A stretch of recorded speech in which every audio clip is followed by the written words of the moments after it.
上一集我哋講到，咁有陣時皇后牌咧，每個皇后嘅性格都唔同嘅，都唔一定係女人嘅，可能你抽張牌就代表 OK 天蠍座嘅嗰個人有個咁樣嘅 quality。咁最尾就會睇下皇后牌。咁我有其他卡嘅，咁其他卡係乜嘢咧？你見到一副咁樣嘅牌咧，佢叫做 Oracle card。咁 Oracle 咧就唔係塔羅牌啦。咁 Oracle 有啲乜嘢分別咧？同塔羅牌，我自己本人咧，我收集比較多咧係 Oracle card 嘅神諭牌叫做。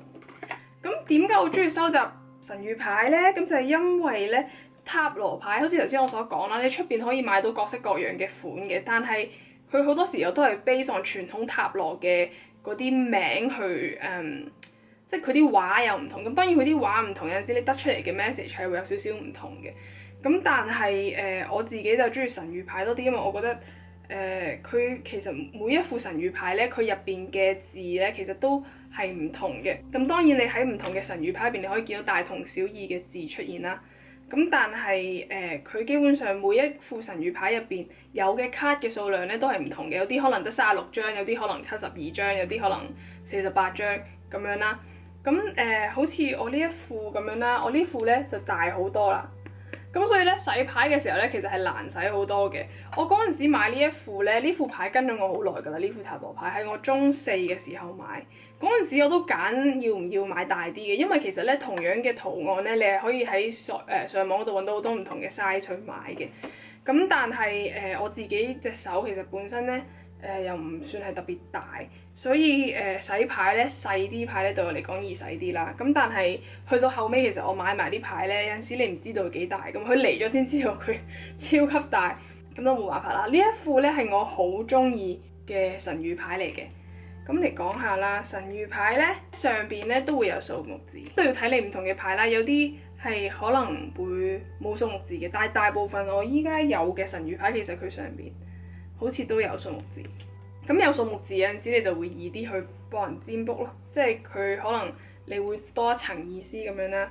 有一啲神諭牌佢俾你嘅 message 就好準確，同埋有一啲係好到位嘅，同埋佢個範圍唔會好大啦。但係有一啲就會好 abstract，即係有啲係會可能你睇完之後你會咁係代表啲乜嘢啊？點解你個意思咁模糊嘅咧？都會有啲咁樣嘅，即係例如可能呢一張咁樣，呢張係 between the line， 唔係 sorry，between the world。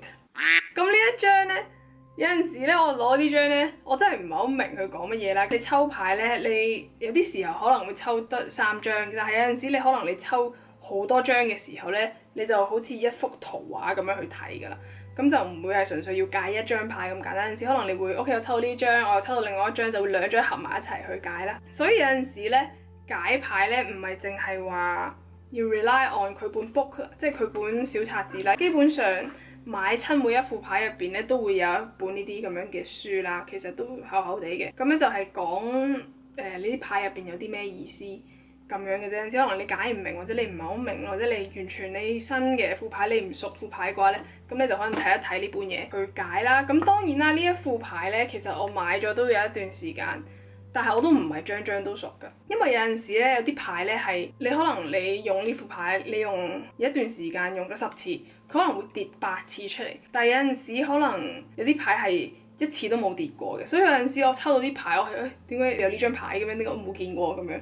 都會有咁樣嘅可能咯。好多時候啦，神諭牌咧其實 rely on 嘅唔止係佢嘅字啦，有陣時可能都會用到佢嘅visual image， 即係你望到嘅圖畫，其實都好緊要嘅。即係呢張係 exchange gift 啦，呢度佢有個禮物盒㗎嘛。咁有陣時可能有啲牌佢嘅意思就係佢有人送禮物俾你嘅，或者可能佢有遠方有人係攞啲嘢俾你嘅。見到上面有隻貓喎，你靈感到嘅時候，可能你抽到好多張牌上面都有貓嘅，咁就有可能同你講話 OK， 話唔定你身邊係有隻貓係唔知，即係可能呢個咁樣啦，可能話你有隻貓係人哋送俾你嘅，或者即係點都好啦，即係詞窮。即係你會睇埋入邊嘅嗰啲圖案。神諭牌咧呢一副就大概係咁樣啦。咁有啲人做牌嘅咧，其實佢哋中意咧將塔羅牌入邊有嘅一啲花有啲款咧好隱喻咁樣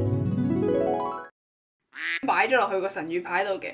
咁所以有陣時係要等你熟悉咗個牌同埋知道嘅意思之後，你就叮一聲發現佢入邊呢啲咪就係塔羅牌入邊嘅嗰啲細牌啊，或者可能塔羅牌入邊嗰啲大牌咁樣都唔出奇嘅。我都有另外一副咧，佢個樣睇落去神諭牌，佢話俾你知係神諭牌，但係其實佢偷偷地其實係一副塔羅牌嚟嘅。第三種牌咧，想講嘅咧，